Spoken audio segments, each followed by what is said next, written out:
여러분 안녕하세요. 반갑습니다. 오늘도 하나님의 넘치는 지혜가 함께하는 귀하고 복된 예배, 우리의 믿음의 하루가 되어지시기를 간절히 기도합니다. 이제 우리 함께 찬양하겠습니다.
오늘 우리에게 주시는 하나님의 말씀을 같이 읽습니다. 오늘 말씀은 역대상 19장입니다. 1절부터 19절까지 한 절씩 우리 영상을 보면서요, 함께 읽어보도록 하겠습니다. 그 후에 암몬 자손의 왕 나하스가 죽고 그의 아들이 대신하여 왕이 되니 다윗이 이르되, 한운의 아버지 나하스가 전에 내게 호의를 베풀었으니 이제 내가 그의 아들 한운에게 호의를 베풀리라 하고 사절들을 보내서 그의 아버지 죽음을 문상하게 하니라. 다윗의 신하들이 암몬 자손의 땅에 이르러 한운에게 나아가 문상하매 암몬 자손의 방백들이 한운에게 말하되, 왕은 다윗이 조문사절을 보낸 것이 왕의 부친을 존경함인 줄로 여기시나이까? 그의 신하들이 왕에게 나아온 것이 이 땅을 엿보고 정탐하여 전복시키고자 함이 아니니까. 한운이 이에 다윗의 신하들을 잡아 그들의 수염을 깎고 그 의복을 볼기 중간까지 자르고 돌려보내매 어떤 사람이 다윗에게 가서 그 사람들이 당한 일을 말하니라. 그 사람들이 심히 부끄러워하므로 다윗이 그들을 맞으러 보내 왕이 이르기를 너희는 수염이 자라기까지 여리고에 머물다가 돌아오라. 암몬 자손이 자기가 다윗에게 밉게 한 줄 안지라. 한운과 암몬 자손은 더불어 은 1000달란트를 아람 나하라임과 아람 마가와 소바에 보내 병거와 마병을 상례되 곧 병거 32,000대와 마가 왕과 그의 군대를 고용하였더니 그들이 와서 메드바 앞에 진침해 암몬 자손이 그 모든 성읍으로부터 모여와서 싸우려 한지라. 다윗이 듣고 요압과 용사의 온 무리를 보냈더니 암몬 자손은 나가서 성문 앞에 진을 치고 도우러 온 여러 왕은 따로 들이 있더라. 요압이 앞뒤에 진 적진을 보고 이스라엘에서 뽑은 자 중에서 또 뽑아 아람 사람을 대하여 진을 치고 그 남은 무리는 그의 아우 아비새의 수하에 맡겨 암몬 자손을 대하여 진을 치게 하고 이르되 만일 아람 사람이 나보다 강하면 네가 나를 돕고 만일 암몬 자손이 너보다 강하면 내가 너를 도우리라. 너는 힘을 내라. 우리가 우리 백성과 우리 하나님의 성읍들을 위하여 힘을 내자. 여호와께서 선히 여기시는 대로 행하시길 원하노라. 요압과 그 추종자가 싸우려고 아람 사람 앞에 나아가니 그들이 그 앞에서 도망하고 암몬 자손은 아람 사람이 도망함을 보고 그들도 요압의 아우 아비새 앞에서 도망하여 성읍으로 들어간지라. 이에 요압이 예루살렘으로 돌아오니라. 아람 사람이 자기가 이스라엘 앞에서 패하였음을 보고 사신을 보내 강 건너편에 있는 아람 사람을 불러내니 하다데셀의 군대 사령관 소박이 그들을 거느린지라. 어떤 사람이 다윗에게 전하매 다윗이 온 이스라엘을 모으고 요단을 건너 아람 사람에게 이르러 그들을 향하여 진을 치니라. 다윗이 아람 사람을 향하여 진을 치매 그들이 다윗과 맞서 싸우더니 아람 사람이 이스라엘 앞에서 도망한지라. 다윗이 아람 병거 7,000대의 군사와 보병 4만 명을 죽이고 또 군대 지휘관 소박을 죽이매 하다데셀의 부하들이 자기가 이스라엘 앞에서 패하였음을 보고 다윗과 더불어 화친하여 섬기고 그 후로는 아람 사람이 암몬 자손 돕기를 원하지 아니하였더라. 오늘 말씀을 통해서 우리에게 주시는 하나님의 교훈을 듣는 시간이 되기를 바랍니다. 오늘의 말씀을 보면 암몬이 어리석은 판단을 계속하는 바람에 결국에는 돈도 다 잃고 나라도 망하게 되는 것을 보게 됩니다. 그런데 역대상에는 나오지 않지만 이 전쟁과 연관하여서 어리석은 판단으로 인해 큰 낭패를 당하게 되는 또 한 사람이 있는데요. 바로 다윗입니다. 어떤 사건이 이 전쟁과 연관이 되느냐 하면 바로 밧세바와의 동침 사건, 그리고 그로 인해 충성스러운 신하인 우리아를 함정에 빠뜨려 죽게 만드는 사건이 이 암몬 전쟁과 관련이 있습니다. 오늘은 역대상에서는 밧세바 사건을 다루지 않기 때문에 우리도 밧세바 사건을 살펴보지는 않을 것입니다마는 이 암몬 전쟁은 어리석은 판단으로 인해 망해버리는 두 왕의 이야기다, 이렇게 기억을 해두시면 좋을 것 같습니다. 이스라엘의 동쪽에 암몬이라는 나라가 있었습니다. 모압이라는 나라 북쪽에 있는 나라인데요. 오늘날 요르단이라고 하는 나라의 위치를 생각하시면 되겠습니다. 다윗은 암몬 왕 나하스가 죽자 그의 아들 한운에게 은혜를 베풀고자 합니다. 여기서 은혜란 호의를 뜻합니다. 왜냐하면 성경에는 어떤 사건인지 기록이 없어서 특정을 할 수는 없지만은 다윗이 어려운 시절에 암몬 왕 나하스가 다윗에게 큰 호의를 베풀었던 적이 있었기 때문입니다. 그래서 다윗은 나하스로부터 받은 그 호의를 잊지 않고 나하스가 죽은 이후에도 그 아들 한운 왕과 좋은 관계를 계속 이어가고자 했던 것이죠. 이처럼 받은 호의를 잊지 않고 그 호의에 호의로 갚아주는 것은 매우 중요하고 귀한 일입니다. 호의를 받고도 그것을 잊어버리거나 또는 그것에 감사해 하지 않는다면 그 호의는 계속 이어가지 못하게 됩니다. 한 번으로 끝나는 호의가 되지 않도록 내가 받은 그 은혜를 선대하는 것은 매우 지혜로운 행동이라고 하는 것 우리가 잊지 않기를 바랍니다. 다윗은 나하스의 죽음을 애도하기 위해 조문단을 파견합니다. 그런데 한운의 신하들은 다윗의 이 호의를 오해하는 어리석은 판단을 하여 다윗이 보낸 조문 사절단을 붙잡고는 이들의 수염을 깎고 입은 옷 가운데를 도려내어 양쪽 엉덩이가 드러나게 함으로써 쫓아버립니다. 이것은 당시의 풍습으로는 엄청난 모욕을 주는 행위였습니다. 한운과 그의 신하들은 이 일이 가져올 파장을 미처 제대로 계산을 하지 못한 것 같습니다.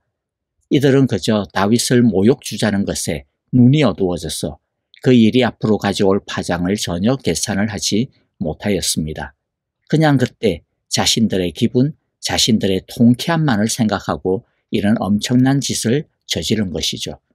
이것은 명백한 도전이고 선전포고와 다를 바가 없는 행동이었습니다. 물론 모든 호의를 다 덮어놓고 다 좋게만 받아들일 수는 없을 겁니다. 그 호의의 저변에 깔려있는 의도를 제대로 파악하는 것은 지혜로운 처사라고 할 수도 있습니다. 하지만 이들은 지혜롭게 사정을 파악하지도 않았습니다. 오직 자신들의 감정에 휘둘렸을 뿐입니다. 관계를 망치는 가장 중요한 적은 성급함이 아닌가 싶습니다.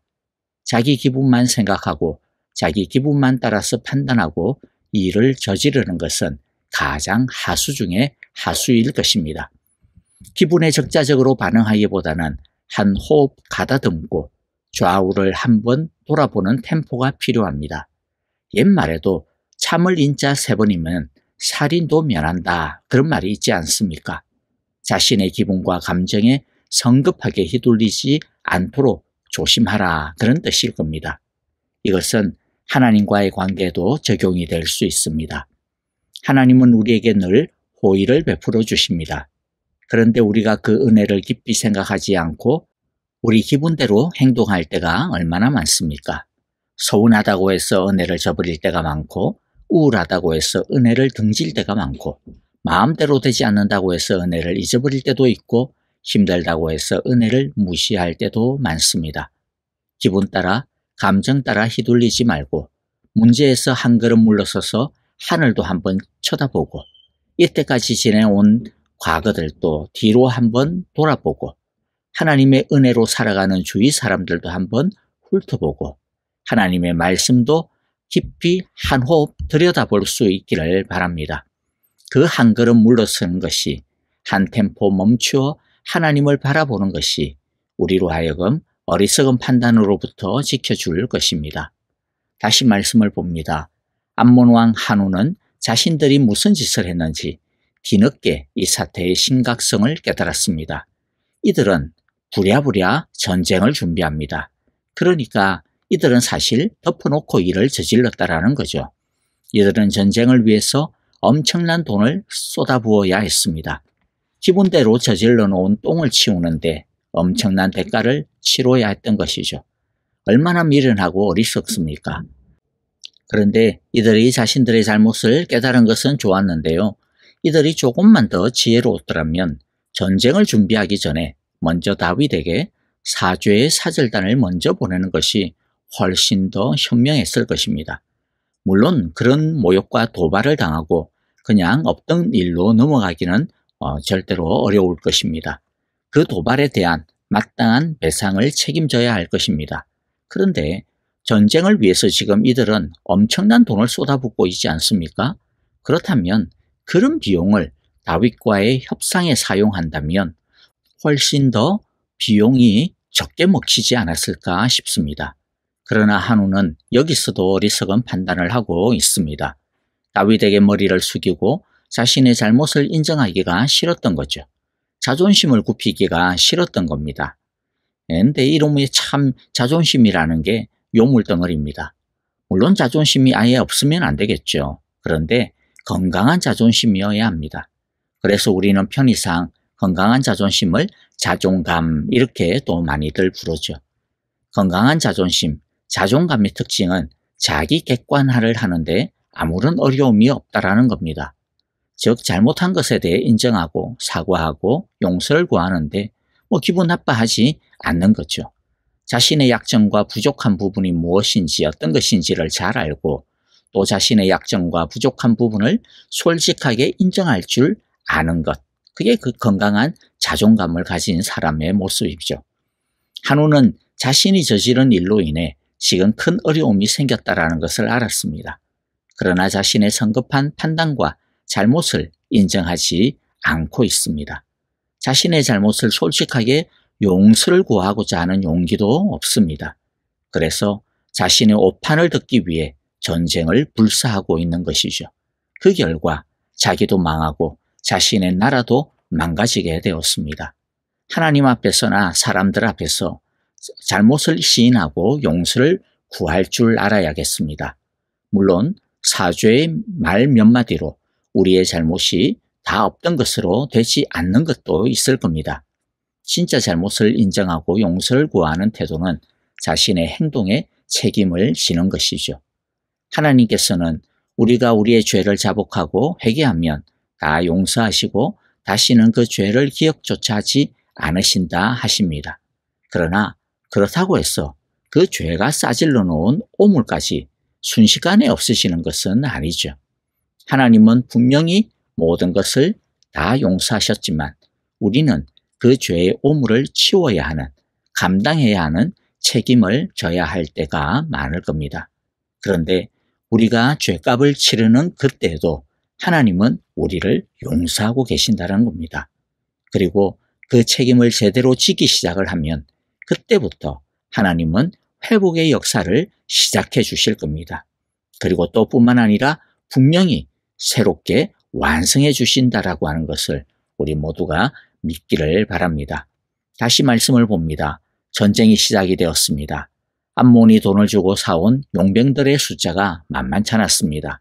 그래서 요압은 암몬과 시리아 연합군을 두고 지혜로운 전략을 세웁니다. 자신은 시리아 연합군을 상대하고 동생 아비새로 하여금은 암몬을 상대하게 합니다. 그리고 전투를 하면서 혹시 밀리는 쪽이 생기면 그곳을 돕기로 합니다. 그러면서 요압은 아비새에게 용기를 내어라. 용감하게 싸워서 우리가 우리 민족을 지키고 우리 하나님의 성읍을 지키자. 주님께서 선하게 여기시는 대로 이루어 주실 것이다 라고 용기를 복돋워 줍니다.